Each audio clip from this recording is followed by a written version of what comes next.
Harus hati-hati teman-teman sekalian ya. Kita harus bisa menerima apapun yang berhubungan dengan masalah masukan dari orang lain. Ya. Ini terutama para penuntut ilmu, hati-hati.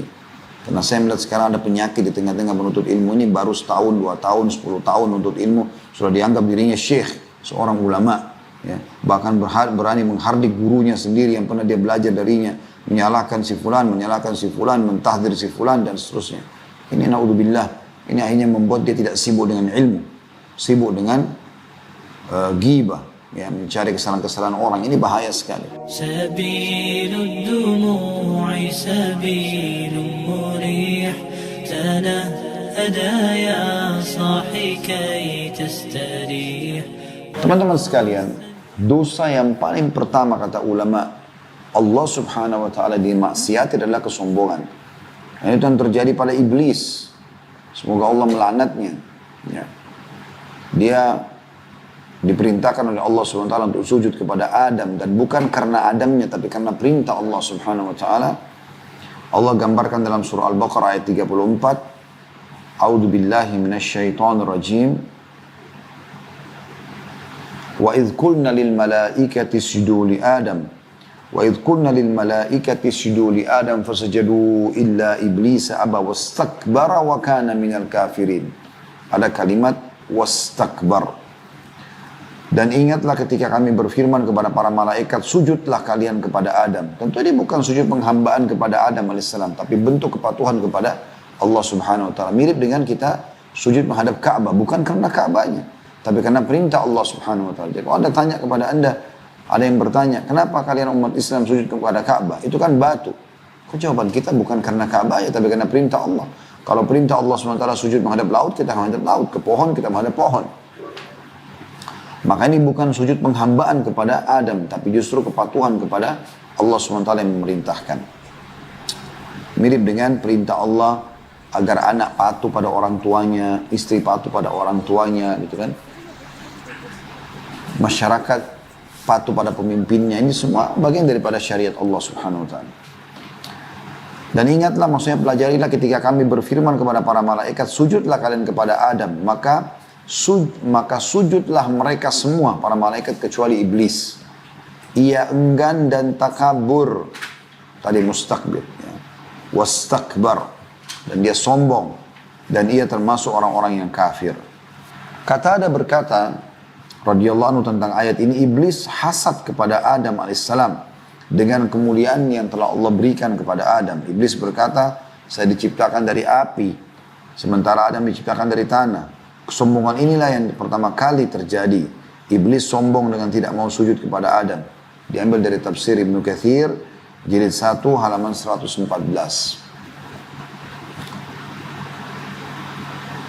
Di dalam hadis yang lain, Nabi SAW coba menggambarkan kepada kita seperti apa bentuk kesombongan itu. Ya. Dari Abdullah bin Mas'ud radhiyallahu anhu bahwasanya Rasulullah SAW bersabda, la yadkhulul jannata man kana fi qalbi mithqalu dzarratin min kibr. Qala rajulun innar rajula yuhibbu an yakuna thawbuhu hasanan wa na'luhu hasanah. Qala inna Allah jamilun yuhibbul jamala al-kibru batrul haqqi wa ghamtun nas. Tidak akan masuk surga seseorang yang dalam hatinya terdapat kesombongan sebesar biji sawi. Kecil sekali seperti debu. Begitu saja tidak akan masuk surga. Ada seseorang yang bertanya, bagaimana dengan seseorang yang suka memakai baju dan sandal yang bagus, rapi, bersih? Maksudnya apakah itu termasuk sombong? Maka beliau SAW menjawab mengatakan, sungguhnya Allah itu indah dan menyukai keindahan. Tetapi sombong adalah menolak kebenaran dan meremehkan orang lain. Ya. Jadi ada dua di sini Nabi SAW berikan gambaran tentang sombong. Yaitu yang pertama, menolak kebenaran. Nanti akan kita rincikan insya Allah itu. Dan yang kedua adalah meremehkan orang lain.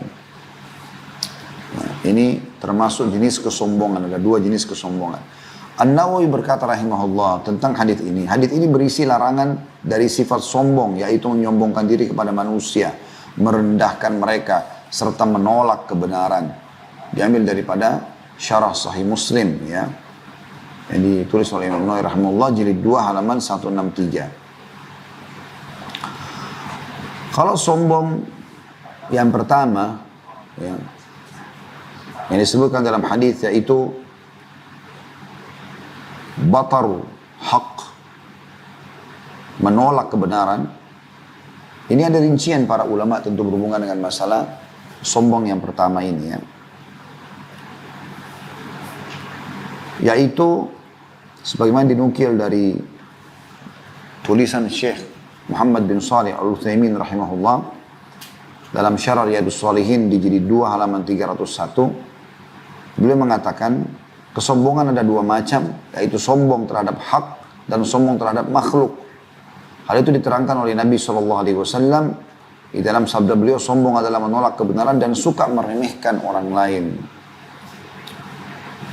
Menolak kebenaran adalah dengan menolak dan berpaling darinya serta tidak mau menerimanya. Sedangkan meremehkan manusia, yakni meremehkan dan merendahkan orang lain. Memandang orang lain tidak ada apa-apanya dan melihat dirinya lebih dibandingkan orang lain tersebut. Saudaraku seiman, sombong dalam hal yang pertama tadi, menolak kebenaran itu, disebutkan dalilnya di dalam surah Ghafir, atau dinamakan juga surah Mu'min, surah nomor 40 dalam Al-Quran ayat 56. Surah Ghafir ayat 56. Bunyinya, A'udzubillahi minasyaitonirrajim, innal ladhina yujadiluna fi ayatillahi bighairi sultanin atahum in fi sudurihim illa kibrun ma hum bibalighihi fasta'id billahi innahu huwas sami'ul basir. Sesungguhnya orang-orang yang memperdebatkan tentang ayat-ayat Allah tanpa alasan yang sampai pada mereka, tidak ada dalam hati mereka melainkan hanya keinginan sombong yang mereka sekali-kali tidak akan mencapainya. Maka mintalah perlindungan kepada Allah, sungguhnya Dia maha melihat lagi Dia maha mendengar lagi maha melihat. Ya.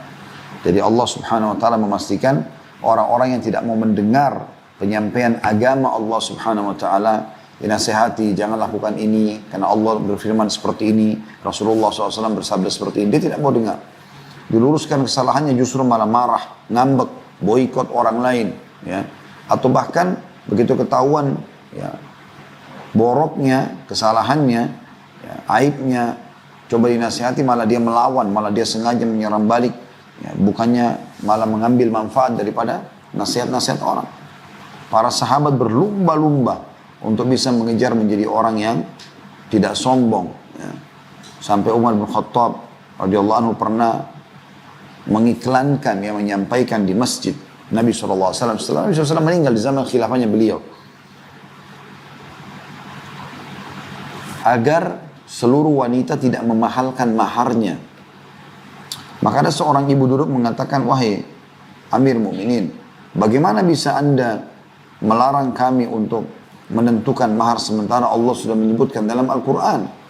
Pada waktu itu ibu itu seorang wanita, masyarakat biasa, dan menegur Umar sebagai seorang khalifah. Apalagi posisi Umar bin Khattab, banyak orang di antara kita subhanallah baru menuntut ilmu berapa tahun, belum ada ilmunya gitu, sudah sombongnya luar biasa gitu. Seakan-akan sudah tidak bisa diingatkan lagi, dia yang paling benar. Ini tidak ada ciri ilmu syar'i pada dirinya. Nah, penuntut ilmu yang benar adalah orang yang merendah, orang yang justru menerima kebenaran, walaupun dari anak kecil, selama itu kebenaran. Apa kata Umar bin Khattab kepada ibu tersebut, bahkan didengar oleh orang-orang dan dinukil sampai sekarang, siang ini pun Anda dengar dari saya. Kata Umar, semua orang lebih pintar daripada Umar. Maka Umar pun akhirnya menarik, ya. Tadinya mau diterapkan sebagai sebuah peraturan pemerintah pada saat itu, ditarik gara-gara perkataan seorang ibu seperti ini. Dan beliau pernah berkata dalam statement yang lain, aku akan selalu bersyukur dan berterima kasih seumur hidupku pada seseorang yang mengingatkan satu kesalahanku. Umar malah menunggu siapa yang mengingatkan kesalahannya. Karena dengan kita diingatkan pada saat ini, kita akan jadi lebih baik ke depannya. Daripada kita tidak diingatkan sama sekali, apalagi kita tidak menerima, maka bagaimana ke depannya? Kan gitu. Begitu juga Ali bin Abi Thalib berkata radhiyallahu anhu, aku akan siap mengabdi seumur hidupku kepada seseorang yang mengajarkan kepadaku satu huruf. Tentu satu huruf tidak bermakna gitu kan. Satu kata pun mungkin belum tentu bisa punya makna yang dalam. Tapi Ali radhiyallahu anhu ingin menitik beratkan bahwasanya orang perlu menerima masukan, ya, dan jangan sampai sombong. Sampai-sampai beliau mengatakan, saya akan siap mengabdi seumur hidupku pada seseorang yang mengajarkan kepadaku satu huruf. Bagaimana orang yang mengajarkan sebuah hadis, sebuah ayat, hukum syar'i, kita jadi berubah jadi lebih baik dan seterusnya. Begitu juga teman-teman sekalian, Syekh Nasir As-Sa'di rahimahullah dalam tafsir beliau, atau tepatnya dalam buku Bahjatul Qulubil Abrar, ya, halaman 194-195 beliau mengatakan, maka wajib bagi para penuntut ilmu untuk memiliki tekad yang kuat mendahulukan perkataan Rasulullah SAW di atas perkataan siapapun. Karena pokok kebenaran adalah kembali kepadanya dan pondasi kebenaran dibangun di atasnya, yakni dengan petunjuk Nabi SAW. Kita berusaha untuk mengetahui maksudnya dan mengikutinya secara zahir dan batin.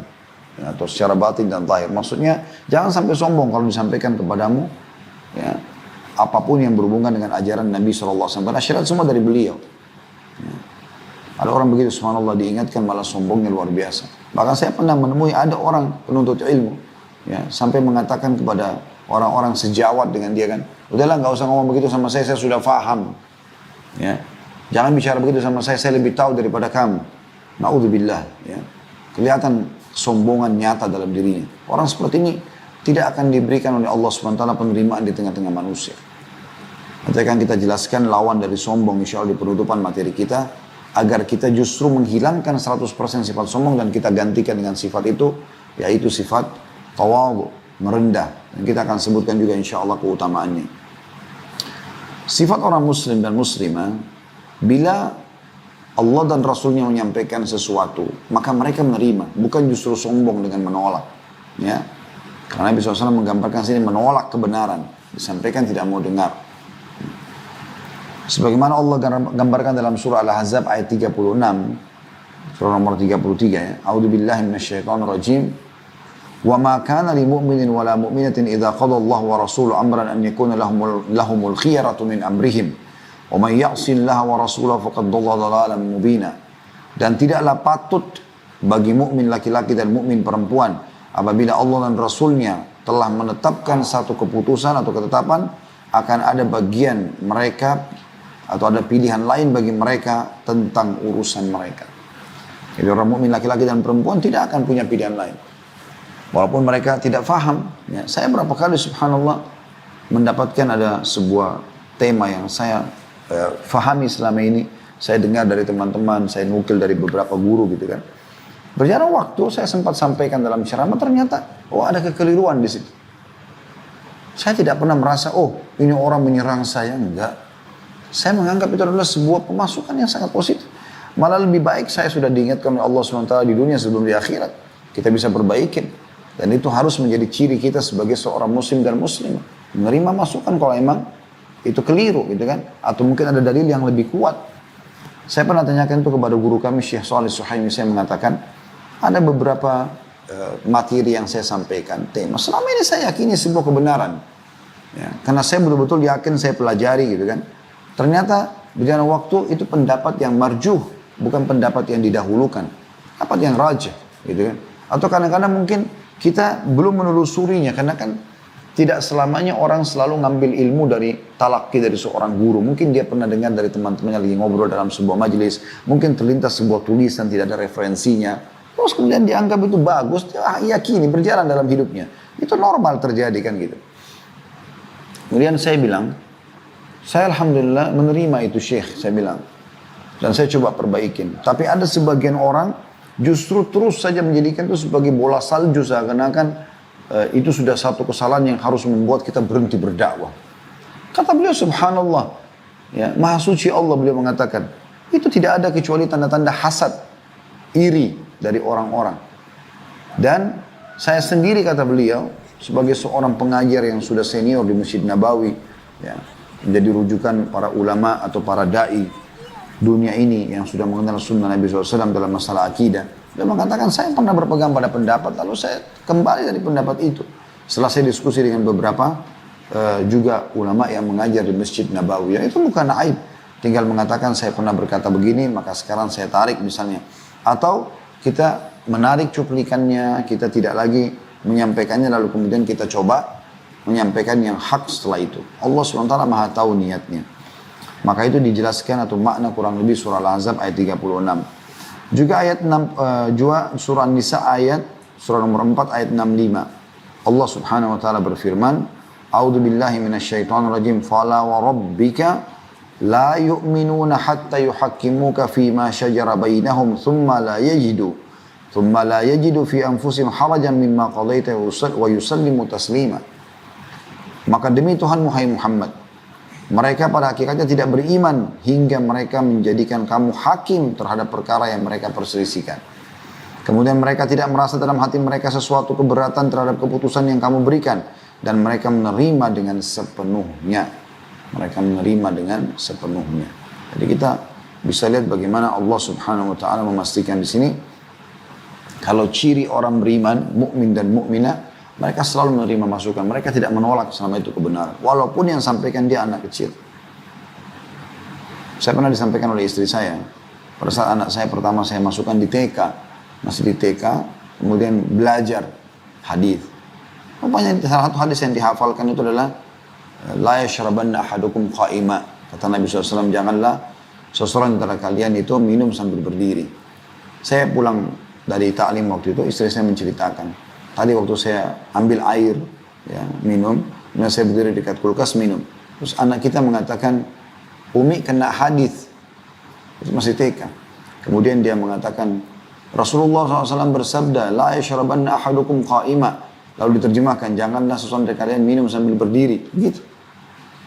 Tapi alhamdulillah istri saya menerima. Saya mengatakan, iya kita harus bisa menerima walaupun dari anak kecil. Ada banyak orang tua tidak mau terima dari anaknya. Karena di pikiran dia ini adalah anaknya dulu kecil yang dia gendong, yang dia bersihkan kotorannya. Dia nggak pernah berpikir bahwasanya kebenaran yang disampaikan itu yang didahulukan. Iyas Al-Muzani rahimahullah, salah satu ulama tabi'in yang masyhur. Beliau masih muda waktu itu, masih belasan tahun. Pernah selisih dengan satu orang sudah tua. Gitu kan. Dan ternyata Iyas dalam kandung sini benar, tapi orang tua itu tidak bisa terima karena ini mau anak-anak kok ribut sama saya gitu loh. Ada kadang-kadang orang begitu ya, kamu anak kecil, kamu anak kemarin baru lahir, sok tahu. Padahal sebenarnya kebenaran yang ada di situ. Maka sampai ke pengadilan, ribut. Lalu kemudian hakim pun melihat Iyas Al-Muzani ini waktu masih kecil memang nanti dia jadi hakim yang sangat masyhur ya. Bahkan kalau dikatakan kalau diberikan contoh tentang kecerdasan, maka Iyas Al-Muzani adalah simbol dari agama Islam. Jadi luar biasa, dia sangat cerdas gitu. Intinya teman-teman sekalian, dia sempat masuk kemudian mulailah hakim mengatakan silakan disudahulukan orang yang tua tadi menyampaikan. Dia menyampaikan masalah, lalu pada saat tiba di masa waktunya Iyas menyampaikan, lalu Iyas mengangkat suaranya mengatakan tapi yang benar begini. Lalu hakimnya marah pada Iyas mengatakan, hai anak kecil, kecilkan suaramu dan diam sajalah. Kata Iyas dalam kondisi dia masih kecil ya, jauh umurnya dengan hakim, dia mengatakan, kalau saya diam wahai hakim, siapa yang menyampaikan hakku? Siapa yang bisa membelaku? Tapi karena hakimnya berilmu, punya iman, dia mengatakan benar yang kau ucapkan. Walaupun masih kecil, walaupun itu adalah orang yang berseru bisa diusir dari pengadilan, tapi malah dia menerima mengatakan, betul yang kau ucapkan. Maka sampaikanlah wahai anak muda. Maka Iyas Al-Muzani itu menyampaikan dan ternyata memang tegak hujjah atau argumentasi pada orang tua yang salah tadi. Nah, seperti itulah. Jadi harus hati-hati teman-teman sekalian ya. Kita harus bisa menerima apapun yang berhubungan dengan masalah masukan dari orang lain. Ya. Ini terutama para penuntut ilmu hati-hati. Karena saya melihat sekarang ada penyakit di tengah-tengah penuntut ilmu ini baru setahun, 2 tahun, 10 tahun menuntut ilmu sudah dianggap dirinya syekh, seorang ulama. Ya. Bahkan berani menghardik gurunya sendiri yang pernah dia belajar darinya. Menyalahkan si fulan, mentahdir si fulan dan seterusnya. Ini naudzubillah, ini akhirnya membuat dia tidak sibuk dengan ilmu, sibuk dengan ghibah, ya, mencari kesalahan-kesalahan orang. Ini bahaya sekali. Jadi akhirnya menolak kebenaran itu. Yang kedua, sombong adalah sombong terhadap makhluk. Ya, gamsun nas tadi, ya, gamsun nas kata Nabi SAW. Kesombongan ini teman-teman disebutkan oleh Nabi SAW dalam hadis yang sahih riwayat Muslim nomor 2564. Kata Nabi SAW, bihasbi imri'in minasyar an yahkira akhahu muslim. Sungguh berat sekali atau cukup berat dosa seseorang dikatakan atau cukup orang itu dikatakan berbuat kejahatan, dosa jika ia menghina saudaranya sama muslim. Yahkir, dianggap remeh. Kenapa? Karena dia sombong, gitu kan. Ya, anggap remeh karena fisiknya lebih kecil, karena mungkin parasoalnya tidak tampan atau tidak cantik, mungkin banyak yang kurang menurut kacamata dia pribadi dari orang tersebut. Kalau dalam Islam kita justru kalau melihat kekurangan atau ada sesuatu yang tidak ada pada diri kita dan ada pada diri orang, kita harusnya bersyukur kepada Allah Subhanahu wa taala, bukan justru menghina, ya. Ini dosa besar, jadi sangat dihitung kejahatan besar bagi seseorang yang justru sengaja menganggap remeh saudaranya muslim, ya, apapun sifatnya.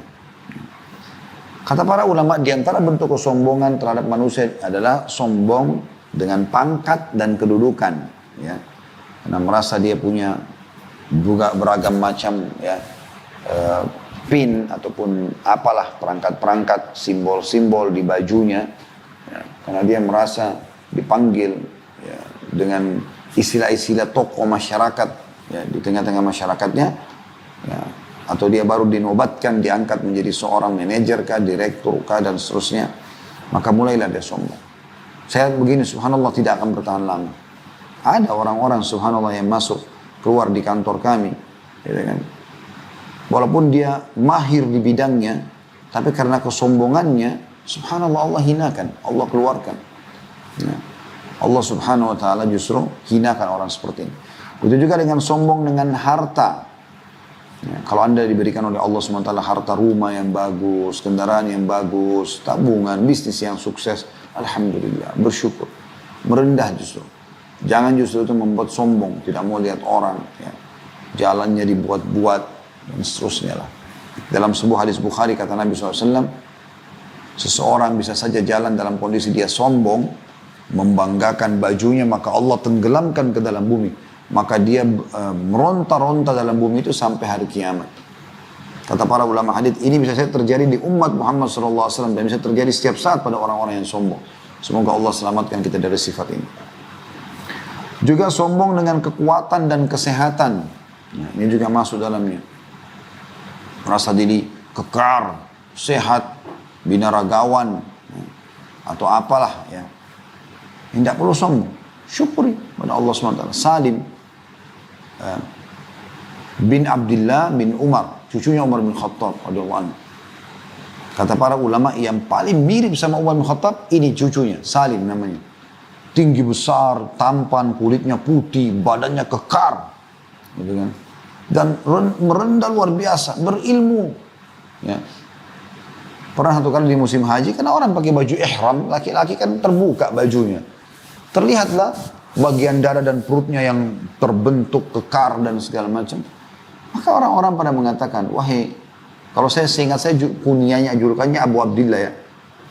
Atau kita sebut saya namanya Salim, ya. Kata, wahai Salim, apa yang anda makan sampai badan anda sekekar ini? Dia mengatakan, saya makan apa yang Allah mudahkan. Tapi yang paling sering saya makan adalah roti sama minyak.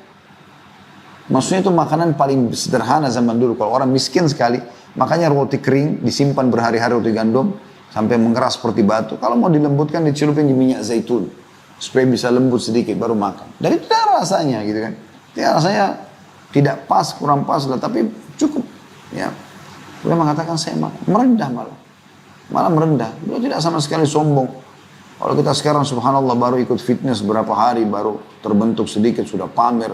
Apalagi sekarang pasang di medsos, tunjukkan otot-ototnya, ya. Untuk apa ini? Anda butuh untuk sehat atau sombong gitu? Hati-hati ya, jadi ini termasuk. Memamer-mamer ini hati-hati. Membuka pintu kesombongan.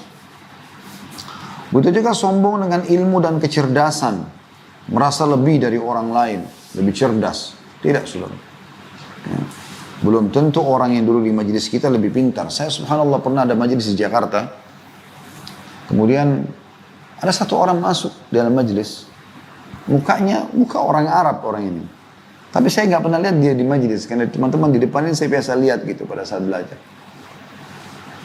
Setelah selesai, dia tidak bicara apa-apa, dia duduk. Saya sempat tanya beberapa teman-teman yang belajar gitu, siapa orang itu? Oh, itu si Fulan. Ya.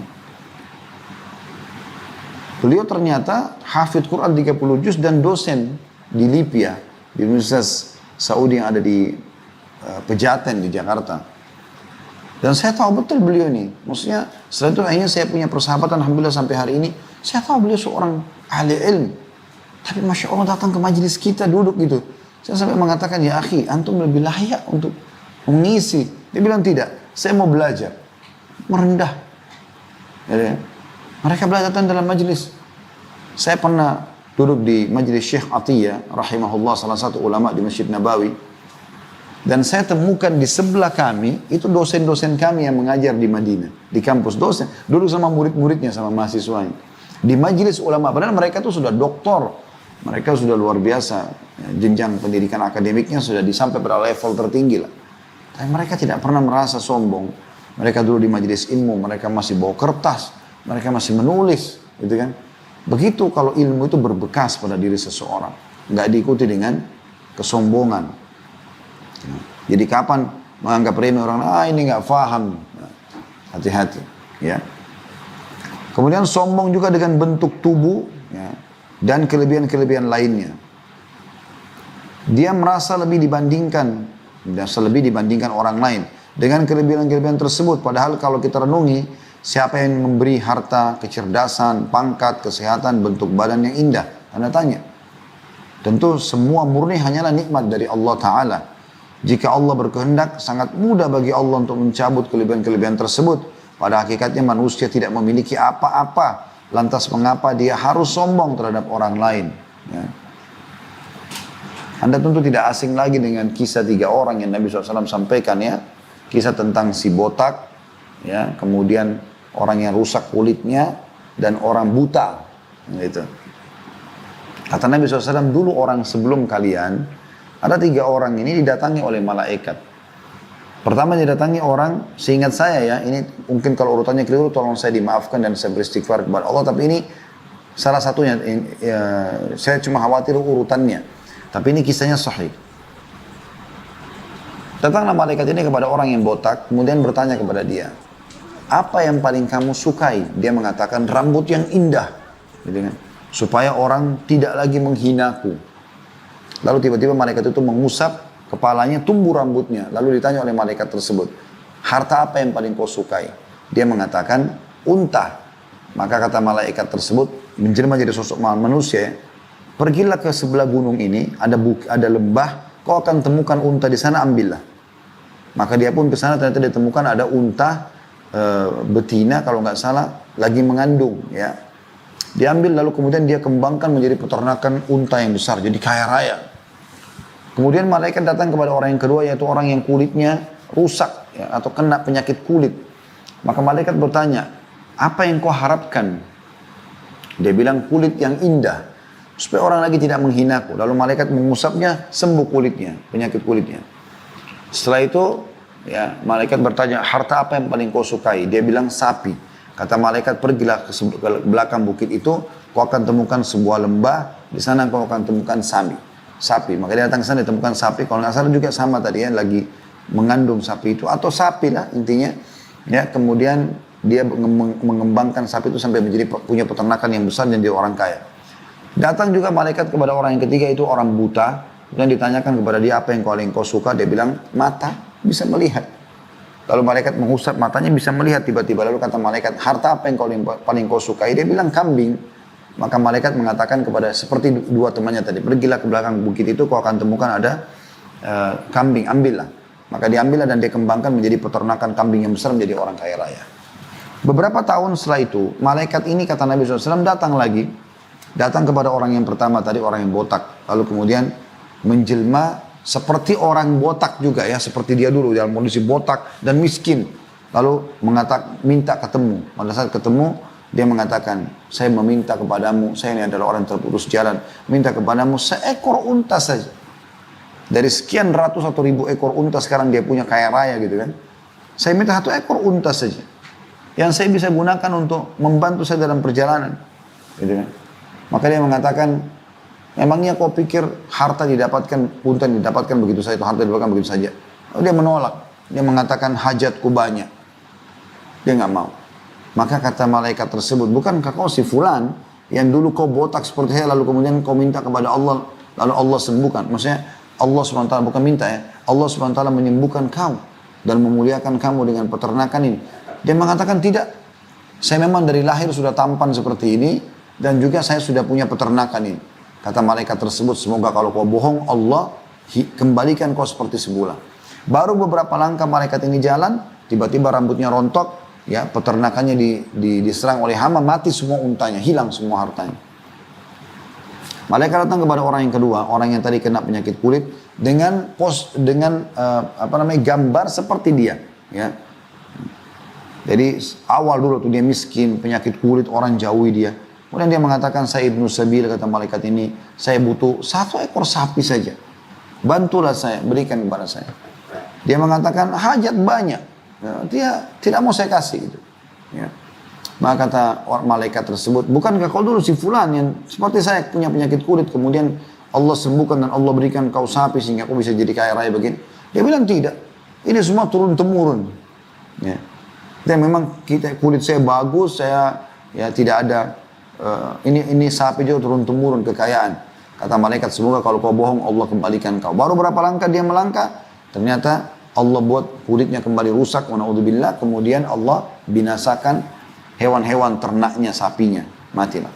Lalu malaikat datang kata Nabi SAW kepada orang yang ketiga yang matanya buta. Kemudian berkata kepadanya, datang dalam posisi seperti buta juga, orang buta malaikat ini.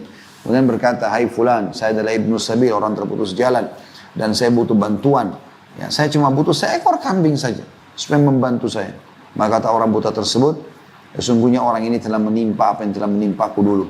Maka dia bilang pada orang buta yang sekarang, maksudnya malaikat itu, masuklah ke kandang saya dan ambil kambing sesukamu dan tinggalkan sesukamu. Maksudnya, kau mau ambil 10, 20, 100, terserah. Mau ambil semua pun tidak masalah. Kau mau ambil berapa, mau sisakan berapa, silahkan.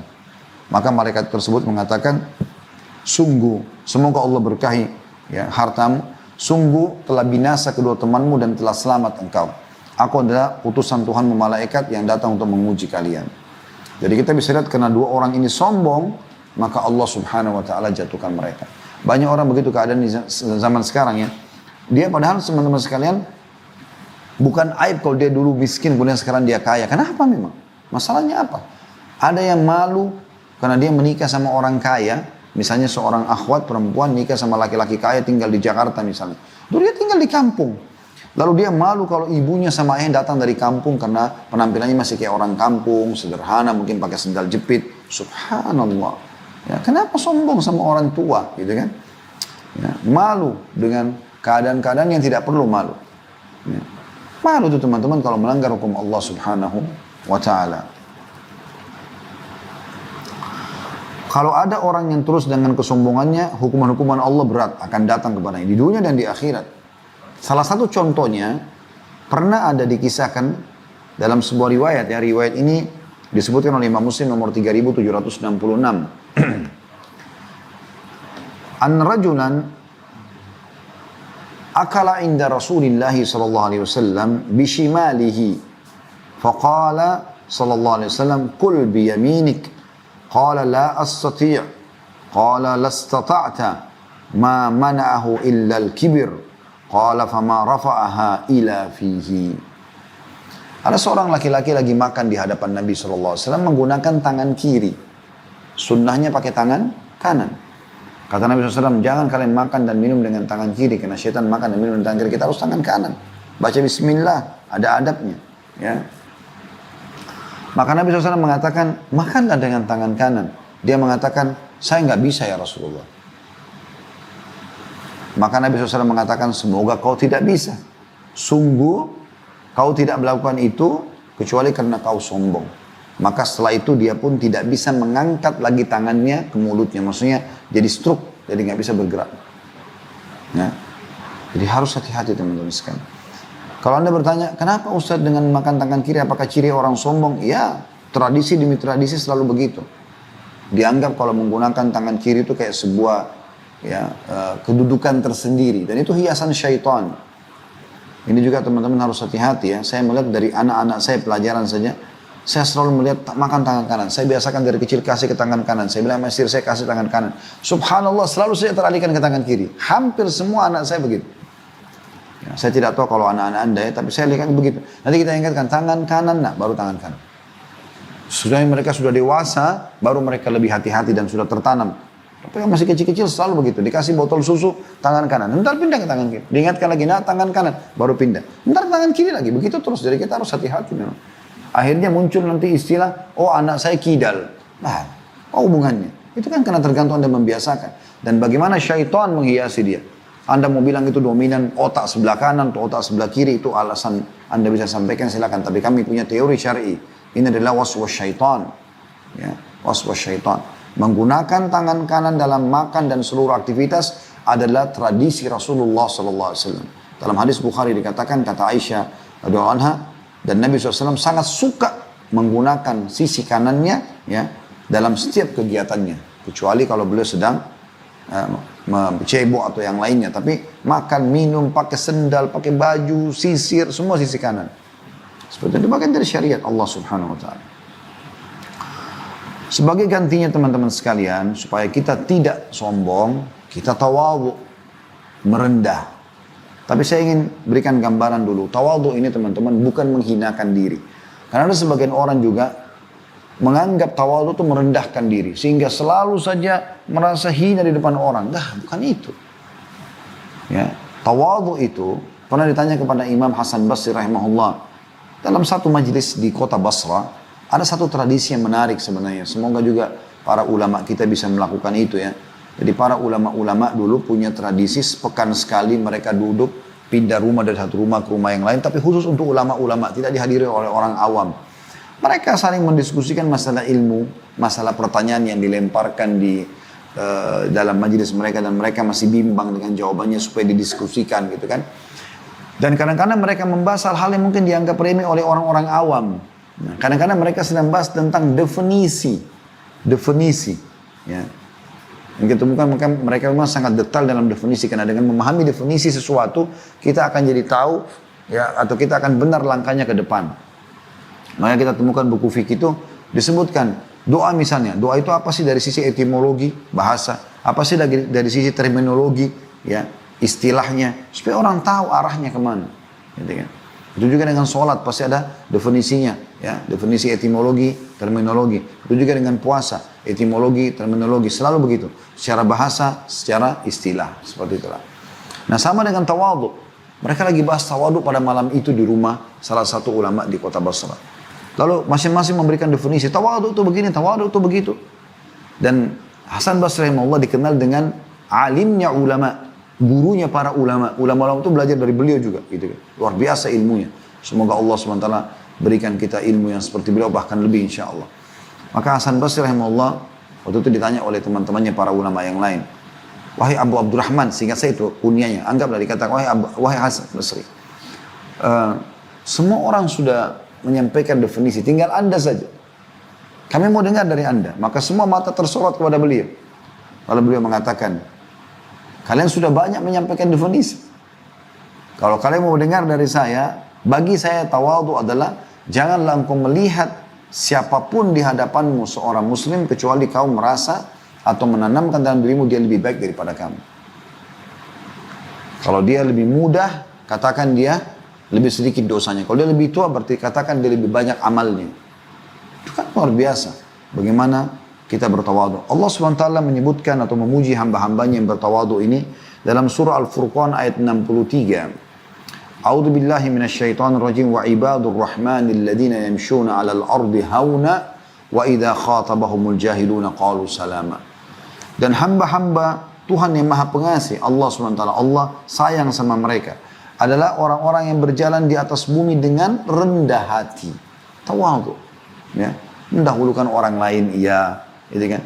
Mendengarkan dulu ucapan orang sampai selesai baru menjawab iya, gitu kan? Apalah ya, menghormati orang yang lebih tua, iya, gitu-gitu. Menghormati para ulama, ini semua tawadhu.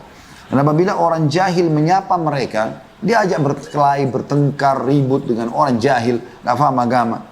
Mereka mengucapkan kata-kata yang baik. Nah, sudahlah. Dan kita tidak usah ribut, tidak usah bertengkar, selesai. Gitu. Begitu ciri orang-orang beriman. Diriwayatkan juga dari Iyad Ibn Himar radhiyallahu anhu, beliau berkata bahwasanya Rasulullah SAW bersabda, Wa inna Allah auha ilayya an tawadha'u hatta la yafkhara ahadun ala ahadin wa la yabghi ahadun ala ahad. Sesungguhnya kata Nabi SAW, Allah mewahyukan kepadaku secara khusus turun wahyu untuk ini. Apa pesannya? Sesungguhnya Allah mewahyukan kepadaku agar kalian bersikap rendah hati, mengalah, ya, mendahulukan orang yang memang lebih layak didahulukan, hingga tidak seorang pun yang bangga atas yang lain, tidak seorang pun bangga terhadap orang yang lain, ya, menganggap remeh, dan juga tidak akan ada orang yang menganiaya orang lain, karena awal munculnya penganiayaan, penghinaan justru karena masalah itu. Juga dalam hadis ini itu diriwayatkan Imam Muslim nomor 2865 ya. Dalam hadis yang lain, ini hadis mulia sekali. Kalau anda tawadhu, anda akan dapat ini. Itu hadis riwayat Muslim nomor 2588 ya. Sabda Nabi SAW, "Ma naqasat sadaqatun min mal wa ma zadallahu 'abdan bi'afwin illa 'izza wa ma tawadha ahadun lillahi illa rafa'ahu Allah." Artinya, sedekah yang dikeluarkan, 3 pesan emas dalam hadis ini ya. Kata Nabi SAW, sedekah itu tidak akan mengurangi harta. Lupakan itu konsep kapitalis, kalau keluarin duit, keluar uang, itu konsep mereka. Mereka orang kafir, jauh dari agama. Islam tidak, keluarkan kau akan kaya, pasti, demi Allah itu benar. Ya. Jangan ragu dengan itu, keluarkan. Makin banyak anda keluarkan karena Allah SWT, maka makin besar. Ini sudah kita bahas sampai 2 kali pertemuan dalam 2 pekan berturut-turut. Kemarin kita bahas tentang masalah setiap hari Senin tentang masalah sedekah. Sebelumnya juga ada tablik akbar tentang sedekah dan banyak materi kita bahas masalah sedekah. Kemudian yang kedua pesan Nabi SAW, tidak ada orang yang memberi maaf kepada orang lain melainkan Allah akan menambah kemuliaan untuknya. Ini kadang-kadang orang hatinya suka diisi dengan dendam. Makanya banyak uban di kepalanya, banyak masalah. Karena selalu saja dendam. Susah memaafkan orang lain. Akhi dan ukhti, ada sebuah kaidah penting dalam agama kita. Kalau seseorang berbuat zalim kepada kita, tugas kita awal, ya, maafkan. Tugas dia meminta maaf. Kalau kita sudah memaafkan, tanpa kita bilang sama dia, antara kita sama Allah, kita dapat pahala. Tapi dia belum lepas dari hukuman Allah, karena dia harus minta maaf. Teori syari'inya begitu. Kecuali anda datang ke depannya mengatakan, kau sudah saya maafkan, maka selesai. Dia juga tidak akan dituntut gitu. Tapi kalau anda hanya menjalankan hukum syariat, yaitu langsung memaafkan orang yang berbuat zalim, di situ pahalanya. Mirip dengan begitu datang musibah langsung anda bersabar, datang nikmat anda bersyukur, seperti itu. Ya, justru di situ Allah tambah kemuliaan buat kita. Dan pesan yang ketiga ini saksi bahasan kita, dan tidak ada yang tawadhu, merendah diri, mendahulukan orang lain, menghormati orang lain, ya, tidak sombong. Karena Allah, dan tidak ada orang yang tawadu atau merendah diri karena Allah, melainkan Allah akan mengangkat derajatnya. Allah akan muliakan dia. Sifat tawadu ini teman-teman sekalian, mengangkat derajat hamba sangat tinggi. Ya. Dan itu biasanya Allah Subhanahu wa taala berikan kepada orang yang tulus menuntut ilmu, orang yang tulus dengan imannya, orang yang tulus, ya, dalam beramal saleh, meninggalkan maksiat, maka Allah Subhanahu wa taala akan datangkan sifat tawadhu ini. Sifat tawadhu ini.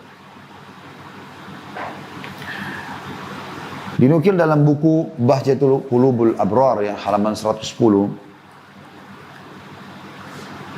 termasuk buah dari ilmu yang paling agung adalah tawadhu, yaitu ketundukan secara total terhadap kebenaran. Kan tadi kalau sombong justru menolak kebenaran. Dan tunduk terhadap perintah Allah dan Rasulnya alaihi salatu wassalam, dengan melaksanakan perintah dan menjauhi larangan, disertai sikap tawadhu terhadap manusia dengan bersifat merendah hati, memperhatikan mereka baik yang tua maupun muda, dan memuliakan mereka. Kebalikannya adalah sikap sombong, yaitu menolak kebenaran dan rendahkan manusia. Ya.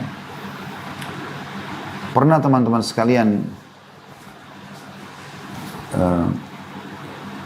di salah satu peperangan besar antara muslimin lawan Persia, Di zaman tabi'in, seorang tokoh yang masyhur bernama Abdullah bin Mubarak rahimahullah. Masyhur sekali kisahnya, sangat menyentuh kalau anda baca. Coba ketik kisah-kisah Abdullah bin Mubarak. Banyak sekali. Dia bersahabat dengan Fudail bin Iyad. Dua-duanya ini luar biasa gitu nasihat-nasihatnya gitu. Yang jelas teman-teman sekalian, beliau sudah kaya, pintar, soleh, tampan, luar biasa. Berkumpul banyak sekali manfaat pada dirinya gitu. Satu waktu dia ikut di kancah peperangan, dia menggunakan imamah yang besar di kepalanya, lalu dia tutup, diambil kain sisanya dia yang biasa menjulur itu, ditutup hidungnya. Jadi alisnya pun tutup, tidak ada orang yang kenal dia. Di belakang sekali pasukan. Orang kalau kenal dia ulama, mungkin orang sudah kasih di depan. Ya. Atau orang jadikan panglima perang. Tidak ada yang tahu kalau Abdullah bin Mubarak ikut. Kapan ketahuan teman-teman sekalian? Rupanya ada keluar dari satu pasukan Persia waktu itu, atau Romawi, saya lupa, tapi Persia seingat saya. Keluar badannya besar, menantang umat Islam untuk duel. Nggak ada yang berani maju pada saat itu karena badannya besar. Dia menunjukkan keterampilan bermain senjatanya gitu kan. Sampai keluar dari belakang pasukan seseorang. Ya. Datang, badannya tidak terlalu besar, biasa, sederhana gitu kan. Senjatanya juga sederhana. Lawan, ternyata menang gitu. Umat Islam bersorak-sorak semua. Ya, Allahu Akbar, bagaimana ini, luar biasa gitu. Ya, Allah taklukkan musuhnya di tangan orang ini. Nah memang perlu kita tahu teman-teman sekalian, kita kalau masuk di kancah jihad, ya, maka Allah sudah mengatakan dalam surah Al-Anfal, "Falam taqtuluhum walakinnallaha qatalahum, wa ma ramaita walakinnallaha rama." Kau tidak membunuh mereka hai Muhammad, dan orang-orang beriman padamu tidak membunuh musuh-musuh itu, tapi Allah yang membunuh mereka. Dan bukanlah kalian yang melepaskan anak-anak panah kalian untuk sabetan pedang kalian, tapi Allah lah yang melakukan itu. Jadi walaupun musuh itu punya keterampilan yang luar biasa, mungkin kita lebih di bawah dia, tidak usah khawatir. Allah subhanahu wa ta'ala punya cara untuk membunuh musuh-musuhnya. Tidak usah khawatir soal itu. Maka Abdullah bin Mubarak, waktu dia mundur keluar dari pasukan, ada satu orang penasaran mau tahu siapa orang ini. Diikuti dari belakang. Begitu tiba di pasukan belakang, Abdullah bin Mubarak sudah merasa tenang sekali, sudah tidak ada yang tahu gitu. Rupanya orangnya dari belakang tidak tanpa disadari Abdullah bin Mubarak, dia langsung loncat, ditarik, ya, tutup wajahnya itu. Terbuka dengan Abdullah bin Mubarak. Abdullah bin Mubarak lihat marah. Lalu dia mengatakan, sungguh kau telah membuka aibku. Jadi dia merasa aib kalau ketahuan, dialah pejuangnya Islam. Dialah pendekar yang sudah mengalahkan pendekarnya musuh. Ksatria yang sudah mengalahkan ksatria musuh. Coba bayangkan, beda gak sama kita? Kalau kita mungkin sudah berbangga-bangga membusungkan dada, menceritakan kepada seluruh dunia.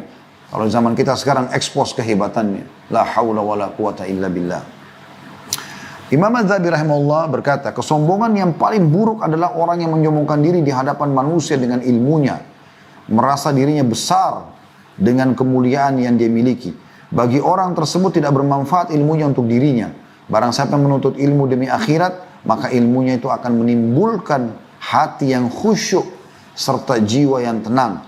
Dia akan terus mengawasi dirinya dan tidak bosan untuk terus memperhatikannya. Bahkan setiap saat dia selalu introspeksi diri dan meluruskan kesalahannya. Apabila dia lalai dari hal itu, dia akan menyimpang dari jalan yang lurus dan akan binasa. Barang siapa menuntut ilmu untuk membanggakan diri dan meraih kedudukan, memandang remeh kaum muslimin yang lainnya, serta membodoh-bodohi dan merendahkan mereka, maka hal itu merupakan kesombongan yang paling besar. Tidak akan masuk surga orang dalam hatinya terdapat kesombongan walaupun sebesar biji zarrah. Jadi hadis yang tadi kita baru baca ini ya, la haula wala quwata illa billah, kata beliau, diambil dari kitab Al-Kabair beliau, ya, di halaman 75 sampai 76. Allahu a'lam. Dan ini bahasan kita teman-teman sekalian, semoga Allah SWT selamatkan kita dari sifat kesombongan ini. Kita terus merendah, ya, bagaimana kita coba tawadhu, belajar dan selalu minta kepada Allah Subhanahu wa taala agar dijadikan sebagai hamba Allah yang tawadhu. Merendah itu adalah sebuah kemuliaan. Yang merasa tidak punya apa-apa itu bagus. Maka kita kalau misalnya tidak merasa ilmunya selalu masih kurang, kita selalu mau menuntut ilmu, ya. Kita masih kurang sedekahnya, kita selalu mau sedekah. Kita kurang apa, kita selalu akhirnya mau membuat yang lebih baik, dan itu bagian daripada perintah agama.